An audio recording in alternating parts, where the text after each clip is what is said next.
নমস্কাৰ, মই এষ্ট্ৰগুৰু ৰেখাই আপোনালোক সকলোকে মোৰ এষ্ট্ৰগুৰু ভিডিঅ'টোলৈকে স্বাগতম জনাইছোঁ।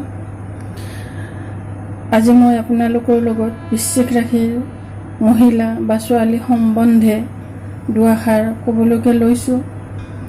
বৃশ্চিক ৰাশিৰ মহিলাসকলৰ বা ছোৱালীসকলৰ স্বভাৱ চৰিত্ৰ কেনেকুৱা বা তেওঁলোকৰ ৰাশি অনুযায়ী তেওঁলোকৰ যিটো ৰাশি স্বামী মংগল গ্ৰহ অনুযায়ী তেওঁলোক কেনেকুৱা ধৰণৰ হ'ব সেই বিষয়ে আপোনালোকৰ লগত দুই এষাৰ কথা ক'বলৈকে লৈছোঁ। তেনেহ'লে আহক জানো বৃশ্চিক ৰাশিৰ ছোৱালী বা মহিলাৰ স্বভাৱ চৰিত্ৰ বা তেওঁলোকৰ যিটো নেচাৰ পাৰ্চনেলিটি সেই বিষয়ে অকণমান।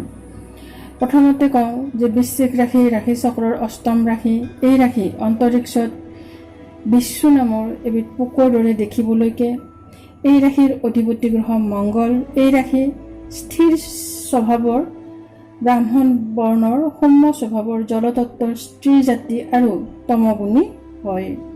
এই ৰাশি শীৰ্ষোদয় ৰাশি। বাহিৰৰ পৰা এই ৰাশিক যথেষ্ট শান্ত যেন দেখি, কিন্তু এওঁলোক অকণমান হ'লেও প্ৰতিশোধ পৰায়ণ হয়।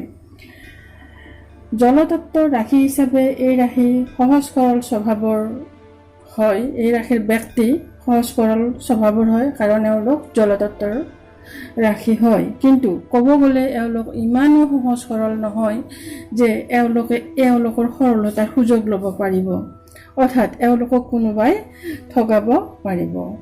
এই ৰাশিৰ জন্মা ছোৱালী বা মহিলা পৰিপক্ক হয়।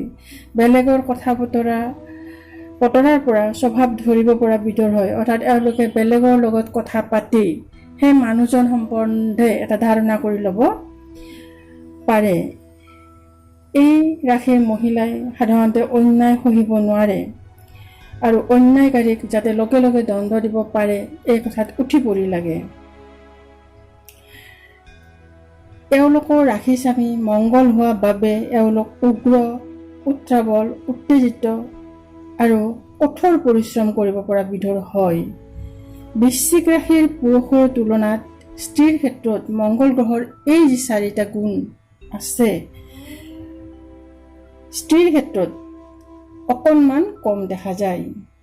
তথাপি কিন্তু পৰিৱেশ সাপেক্ষে বা ক্ষেত্ৰ বিশেষে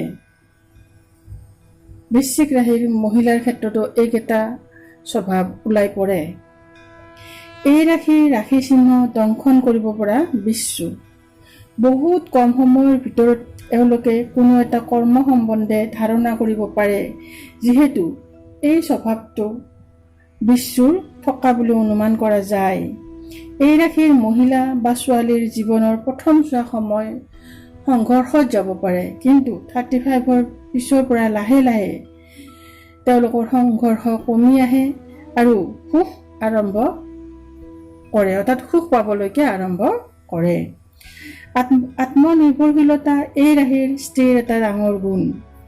যিকোনো এটা কাম সম্পন্ন কৰিবলৈকে এওঁলোকক বহুত মানুহৰ প্ৰয়োজন নাথাকে। এওঁলোকে যিমান পাৰে সিমান কষ্ট কৰি হ'লেও নিজে নিজে কামটো সম্পন্ন কৰিবলৈকে চাই। এওঁলোকৰ নেতৃত্ব দিব পৰা এটা বিশেষ ধৰণৰ গুণ থাকে। বৃশ্চিক ৰাশিৰ ব্যক্তি হিচাপে যদি জন্মকুণ্ডলীত মংগল ভাল যোগত থাকে, এওঁলোকে ৰাজনীতিৰ ক্ষেত্ৰত যথেষ্ট নাম কৰিব পাৰে। বেছিভাগ ক্ষেত্ৰতে এওঁলোকে আনক সহায় কৰিবলৈ গৈ নিজে বিপদত পৰা দেখা যায়।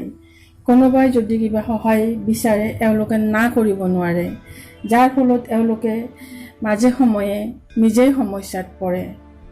বৃশ্চিক ৰাশিৰ ছোৱালীয়ে হওক বা মহিলাই হওক, এওঁলোক বহুত বুদ্ধিমান হয় আৰু প্ৰত্যেক ক্ষেত্ৰতে এওঁলোকে এটা জ্ঞান ৰাখিবলৈ যত্ন কৰে।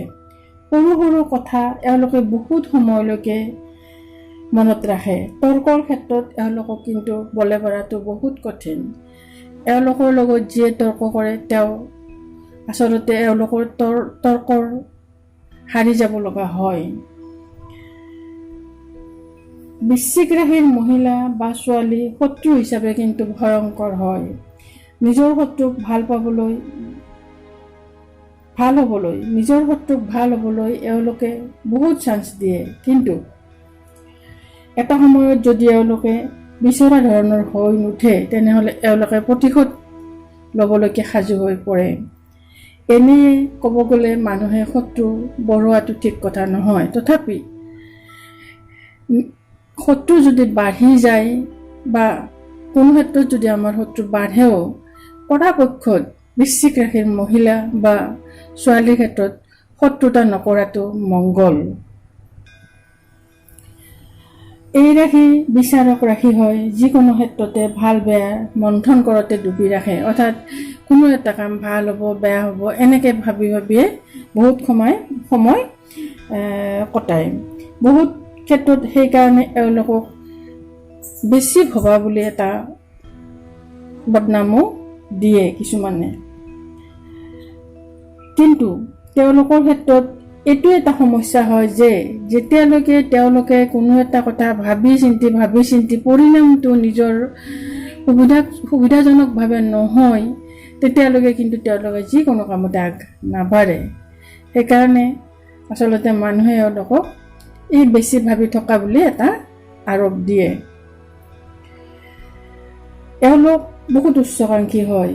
যিকোনো উচ্চ পদ, যিকোনো উচ্চ লাইফষ্টাইল, যিকোনো ধৰণৰ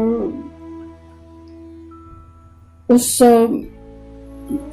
এটা জীৱন ধাৰণ প্ৰণালী এওঁলোকে বহুত ইচ্ছা কৰে আৰু তাৰ কাৰণে এওঁলোকে অৱশ্যে কষ্টও কৰে। প্ৰেমৰ ক্ষেত্ৰত এওঁলোকৰ যথেষ্ট সাৱধান হয়। প্ৰেমৰ ক্ষেত্ৰত বৃশ্চিক ৰাশিৰ ছোৱালী বা বৃশ্চিক ৰাশিৰ ছোৱালীসকল যথেষ্ট সাৱধান হয়। আশে পাশে যিবোৰ ঘটনা ঘটি থাকে সেইবোৰ এওঁলোকে চালি জাৰি চাই থাকে আৰু তাৰ পৰা এওঁলোকে নিজকে যাতে নিৰাপদ স্থানত ৰাখিব পাৰে সেইটো সম্বন্ধে সদায় এটা সাৱধানতা অৱলম্বন কৰে। আৰু সেইকাৰণে এওঁলোকে প্ৰায় ক্ষেত্ৰতে নিজকে সুৰক্ষিত কৰি ৰাখে। প্ৰেম আৰু মিত্ৰতাৰ বাবে এওঁলোকৰ অন্তৰত কিন্তু বিশেষ স্থান থাকে। থুলমূলকৈ বৃশ্চিক ৰাশিৰ ছোৱালী সম্বন্ধে বা বৃশ্চিক ৰাশিৰ মহিলা সম্বন্ধে এইখিনিয়ে ক'ব পৰা যায়।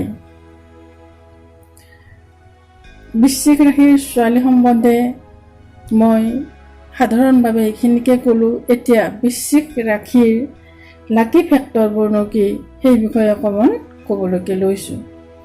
বৃশ্চিক ৰাশিৰ বাবে লাকি ডে হ'ল ৰবিবাৰ, সোমবাৰ, মঙলবাৰ। লাকি ষ্টোন হ'ল ৰেড কৰেল বা ৰক্তপ্ৰবাল। লাকি ধাতু হ'ল তাম। লাকি টাইম হ'ল আফটাৰ ছানৰাইজ। লাকি ডিৰেকশ্যন হ'ল দক্ষিণ, চাউথ। মই এষ্ট্ৰগুৰু ৰেখাই আজিলৈকে বৃশ্চিক ৰাশি ছোৱালী সম্বন্ধে আৰু বৃশ্চিক ৰাশিৰ লাকি ফেক্টৰ সম্বন্ধে এইখিনিকে ক'লোঁ আৰু ইয়াতে মোৰ ভিডিঅ'টোৰ সামৰণি মাৰিলোঁ। আপোনালোকে যদি মোৰ ভিডিঅ'টো চাই আছে তেনেহ'লে লাইক কৰিব, শ্বেয়াৰ কৰিব, কমেণ্ট কৰিব আৰু ছাবস্ক্ৰাইব কৰিবলৈকে নাপাহৰিব। ধন্যবাদ।